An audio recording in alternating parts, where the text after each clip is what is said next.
Look away, look away, look away, look away. This film will wreck your evening, your whole life, and your day. Every single frame and scene is nothing but dismay, so look away, look away, look away, look away. Our heroes face off with Thanos, a mad titan at best. Will the Avengers win the day or meet their final rest? Just look away, look away. There's nothing but horror and inconvenience on the way. Ask any stable person, should I watch, and they will say, look away, look away, look away, look away, look away, look away, look away. Welcome, ladies and gentlemen. The story you are about to hear today is not a very pleasant one. I wish I could tell you that the Avengers won the day. Thanos was sufficiently killed, and everyone lived happily ever after. But that would be a completely falsified tale. You may want to look away, dear viewer. My name is Afro, and it is my responsibility to detail thoroughly the events of the film only known as Avengers: Infinity War. A tale of sorrow and woe, of great fights and great defeats, and a tale that could be rather described as a journey of 1,000 miles. A phrase which here means a very, very long journey. What many people don't realize about a journey of 1,000 miles is that sometimes a journey of 1,000 miles can end very, very badly. To anyone who has not seen this film yet, if you don't feel I've sufficiently spoiled it enough, right here is a spoiler alert. And a spoiler alert is a word which here means something that you don't want to see in order to not ruin the enjoyment of a certain form of entertainment. In this case, the movie Avengers: Infinity War. So without further ado, let us begin. Hey everybody, Afro here, and welcome to my spoiler review of Avengers: Infinity War. One more time, just in case anybody's still here that hasn't seen the movie, gigantic spoiler alert. Alright, for anybody who hasn't clicked off this video, you either have seen the movie or do not care about spoilers, so I will go straight ahead. I'm going to break up this review into 3 different sections. The 3 different sections I will call the good, the bad, and the just plain confusing. Alright, so the good. Also, during the confusing part, I will give my rating and what I thought of the movie. So, the good. Things that I liked about this movie. I liked how they were able to tie together all the different universes, all the different Avengers movies, well, all the different superhero movies, all the tones and stuff, tie them all together in a way that was very concise. I very much enjoyed it when they went to the space scene, and I could immediately tell it was the Guardians of the Galaxy part coming up when I started hearing that 80s song, The Rubber Band Man, started to play, and and that part I got very excited for. I just loved it how they managed to tie everything together, because as you can tell, like, Guardians of the Galaxy and Avengers have 2 very different tones for Marvel movies, as well as the Thor movies have a very different tone. All the other movies kind of have a similar tone, but like Guardians of the Galaxy has more of a fun-loving pop, blow your mind, fast-paced, no plan action kind of thing, which we saw in Peter Quill when he's talking to Tony Stark. Let's talk about this plan of yours. I think it's good, except it sucks. So let me do the plan, and that way it might be really good. Wow. And then the Thor movies have a very regal, very high class, very everybody here is powerful, is on a different level kind of thing. And the Avengers have a kind of thing of, hey, I'm Tony Stark, I lead this whole thing, and you guys have to do what I say, but if you don't, that's kind of okay, but then sometimes we come together and fight together and stuff. So they very well managed to fit together all of the tones of it. So I really liked all of that. I thought the pacing was good. I thought it lasted as long as it should have. I liked the writing. I really loved that the heroes had to struggle. Like, Thanos was not easy to beat. I mean, when in the first 5 minutes of the movie, when you see the arguably one of the most powerful Avengers, the Hulk, getting absolutely stuffed into the floor in the first 5 minutes of the movie, like, I feel like they did that to show the audience that, hey, Thanos is somebody that is on a whole nother level. Like, we've gone up a level here, and Thanos is not someone to be messed with, because he pretty much, like, curb stomped the Hulk there. And see, in that moment, what I was thinking was, I wonder if they're gonna play on the whole thing where the Hulk gets stronger as he gets angry, but no, Thanos just pretty much just popped him. I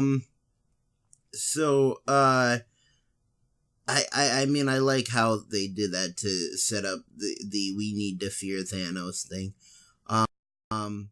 Also, like, every time a plan tried to go through to assassinate Thanos, he was just right there. He knew what was coming. He was ready. You almost feel like he knows what the heroes are going to do before they do it. Which is a really cool aspect of Thanos. Okay, now for the bad. The parts I didn't really like about the movie. And one of these is kind of about the creative decision by everybody who has made Marvel movies since about Civil War. So pretty much the Russo brothers. What I don't get is, why in the heck do you have Scarlet Witch there and you don't give her any reality warping powers? I thought her reality warping powers were going to come out in this movie to be able to do something to stop Thanos or something like that. But no, what she has in the movies is like magical bolts of energy or whatever that she can just shoot at people and they hurt. And I'm just like, no, Scarlet Witch can warp reality, can control probability, and like a whole other host of powers that, like, I just watched a reality warping list the other day, and she was on the list with, like, Mad Jim Jaspers and Doctor Strange. Doctor Strange warps reality too, and I'm just like, one of the people that I talked to, but was just a commenter on Facebook, said that they completely dwarfed Doctor Strange. They said Doctor Strange could have done more, and yes, he could. I mean, granted, he was trying to hide the fact that the time stone around his neck was a fake, so he couldn't really use the time stone, and that may have been a wise idea, considering that Thanos wanted it. But, I mean, still, you could have done something more. Although, to be considered, he did do a lot of cool magic and stuff. Oh, that's right. That's something I wanted to add. In the movie theater, I yelled "Holy" 3 times because I was so amazed. The 3 times I yelled "Holy" were when the Hulk was slammed into the ground, was just laid out. And then I was amazed when Thanos, threw the moon. That's no moon. It's a space station. And, literally had meteors come crashing down on Titan. But the thing that blew my mind the most amazing thing in this entire movie was when Doctor Strange throws the mirror dimension at him, and Thanos, maybe using the reality stone or something, just turns it into a black hole. And I was sitting there and I was like, Thanos can create black holes out of pretty much nothing. And it made me think for a second, how do the Avengers have any chance against a guy who can create black holes out of nothing? And it just completely staggered me there. Those were my 3 amazement moments. Let me see. Anything else? I think they really stalled for time when they were doing the whole medically get the stone out of Wisdom's head, because it didn't really work out that well anyways. There were just so many moments in this movie where you had so much hope, where you think the good guys have won and they still don't. And now for the confusing part. There were a couple of confusing parts in this. One of the confusing parts is we still don't know, why the Hulk wouldn't come out and fight for Bruce Banner, later on in the movie. My only guess is that when the Hulk gets slammed that hard, it affects his psyche.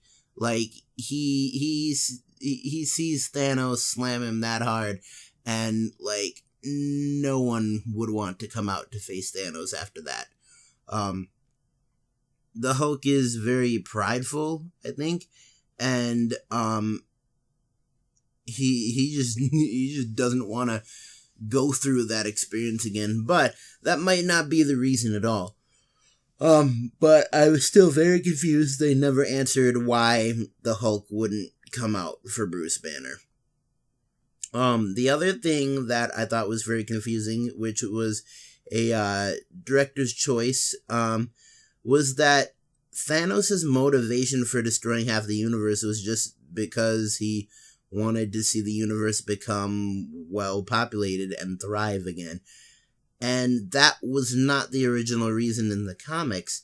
And I wish they got with the original reason in the comics, which was that he was in love with Lady Death, and Lady Death commanded him to go and destroy half the universe in order to balance it. And that's why he decided to go, destroy a bunch of planets. And so, I mean, I just wish that that would have been his motivation, that we would have gotten to see Lady Death in this. Because, yes, we all know they're not going to put Neil Gaiman's Sandman's death in it, but there is, a personification of death in the Marvel Universe. And one reason I could see why they didn't do that, and one reason I wish they had done it, is because if they had put Lady Death in this, then they could have easily tied in Deadpool, or the fans would have wanted them to tie in Deadpool. And I get the biggest feeling in the world that the number one thing that the MCU does not want to do is to tie in Deadpool to it. Because Deadpool's kind of a one-off. He is in the X-Men universe, but, I mean, the MCU as it is kind of rejects Deadpool for the same reason that every superhero in Marvel Comics rejects Deadpool, because he's just too goofy and unpredictable, and would definitely ruin a storyline like Infinity War.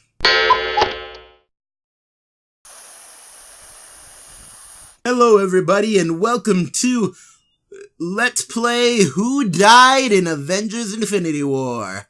Let's look at the scoreboard. So, up first we've got Heimdall and Loki. They both died at the hands of Thanos, Heimdall being stabbed through the chest and Loki getting his neck snapped, which was pretty much what he deserved after everything is done.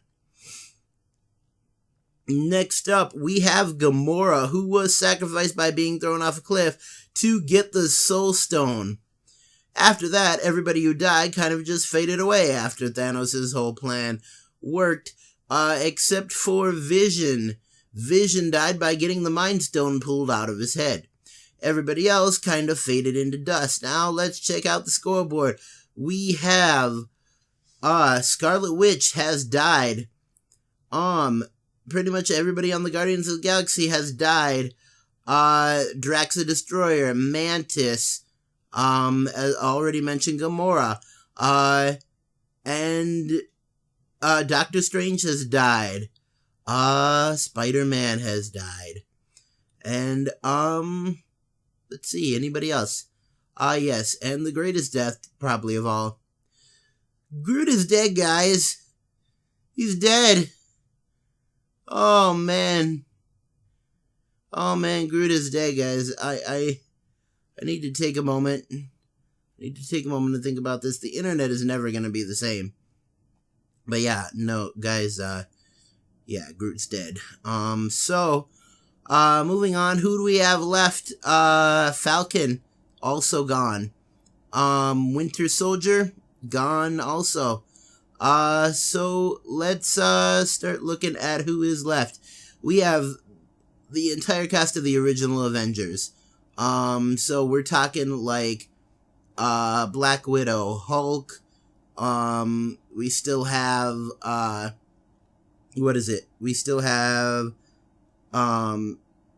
Thor. We still have Iron Man. We still have Captain America. And then from the Guardians of the Galaxy, we still have Peter Quill and Rocket Raccoon. Besides that, everybody else... Oh, Black Panther's dead also. Yes, besides that, everybody else in the MCU, all the superheroes, they are all gone. So let's hope for a good second part. And thank you for playing Who Died in Infinity War. Back to you, Afro. Thanks. Well, that's all we have for today. Keep YouTubing, YouTubers. Don't fight the fro. And always remember, Avengers Assemble!